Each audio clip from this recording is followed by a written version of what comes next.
GS ತಲ್ಲಮ್ ಅಂತ ನಮ್ಮ ತಂದೆ ಅವರ ತಮ್ಮ, ಅವರು ಮೆಜೆಸ್ಟಿಕ್ ಥಿಯೇಟರ್ ನಡೆಸ್ತಾಯಿದ್ರು. ಆಗಿನ ಕಾಲದಲ್ಲಿ ಮೆಜೆಸ್ಟಿಕ್ ಥಿಯೇಟ್ರಲ್ಲಿ ತಮಿಳು ತೆಲುಗು ಪಿಕ್ಚರ್ಗಳು ಬರ್ತಾಯಿತ್ತು. NT ರಾಮರಾವ್ದಾಗಲಿ, ಶಿವಾಜಿ ಗಣೇಶನ್ದಾಗಲಿ ಅಂಥ ಪಿಕ್ಚರ್ಗಳು ಬರ್ತಾಯಿತ್ತು. ಭಾಳ ಹಳೇ ನಾವು ಫಿಲ್ಮ್ ಡಿಸ್ಟ್ರಿಬ್ಯೂಟರ್ಸು. ಇಡೀ ಸೌತ್ ಇಂಡಿಯಾಗೆ ನಮ್ಮದು ಫಿಲ್ಮ್ ಡಿಸ್ಟ್ರಿಬ್ಯೂಟ್ ಆಯಿತು ಅಂತಂದರೆ ಬೇರೆ ಯಾರೂ ಡಿಸ್ಟ್ರಿಬ್ಯೂಟೇ ಮಾಡ್ತಾಯಿರಲಿಲ್ಲ.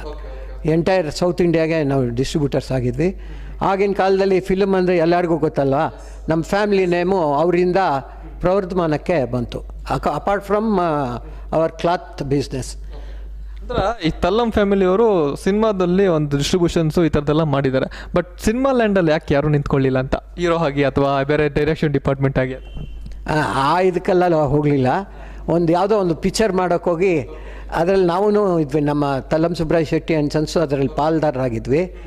ಅದರಲ್ಲಿ ಹೀರೋ ರಿಯಲ್ ಇನ್ಸಿಡೆನ್ಸಲ್ಲಿ ಯಾರನ್ನ ಮರ್ಡರ್ ಮಾಡಿಬಿಟ್ಟ. ನನಗೆ ಪಿಕ್ಚರ್ ಹೆಸರು ಗೊತ್ತಿಲ್ಲ. ಅದೇನಾಯಿತು, ಅಲ್ಲಿಗೆ ನಿಂತೋಯ್ತು ಪಿಕ್ಚರು. ಎಷ್ಟೋ ಜನ ಹೇಳಿದ್ರು ಆಗಿನ ಕಾಲದಲ್ಲಿ ಯಾರೂ ಕಂಟಿನ್ಯೂಟಿ ನೋಡೋಲ್ಲ, ಪಿಕ್ಚರ್ ಮುಗಿಸ್ಬಿಡಿ ಅಂತಂದರು. ನಮ್ಮ ಚಿಕ್ಕಪ್ಪ ಅವರು ಒಂದು ಪ್ರೆಸ್ಟೀಜ್ ಕ್ವಶನಿಂದ ನಾನು ಅದೆಲ್ಲ ಮಾಡೋಕ್ಕಾಗಲ್ಲ, ಎಲ್ಲ ಕಂಟಿನ್ಯೂಟಿ ಇರಲ್ಲ ಅಂದಾಗ ನಾವು ಆ ಪಿಕ್ಚರ್ ಲೈನಿಂದ ನಾವು 4 ಜನ ಅಣ್ಣ ತಮ್ಮಂದರು ಆಚೆ ಬಂದುಬಿಟ್ವಿ. ಅವರು ಅದನ್ನು ಕಂಟಿನ್ಯೂ ಮಾಡಿದ್ರು.